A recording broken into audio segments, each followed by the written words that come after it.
আমি আমার ছাত্রদের 3 জন আমার এই যে এই ব্যাচের ছাত্র লাস্ট রয়ে গেছে। তো এই সোল্ডারিং আয়রনটা আমি এই যে আপনার জেলাটা কি বলেন তো? শেরপুর জেলার বলেন।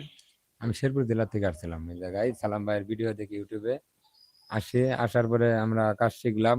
আর আমি কিছুদিন থাকবো, কিন্তু ভালো কাজ শিখেছি। আমি ওই ব্যাচের ছাত্রই, কিন্তু একটু পরে এসেছিলাম।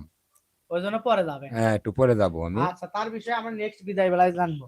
তাদের সবাইকে, এই 3 জন যেহেতু আমার ছাত্র আছে, সবাইকে যেরকম শিক্ষক একটি কলম গিফট করে একজন ছাত্রকে, সেই জায়গা থেকে আমি ভালোবাসার তাগিদে আমি তাদের প্রত্যেককে একটি করে সোল্ডারিং আয়রন দিলাম।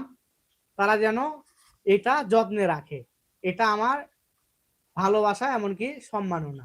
ঠিক আছে, এটা আমি ওস্তাদ হিসেবে দিয়েছি। তারা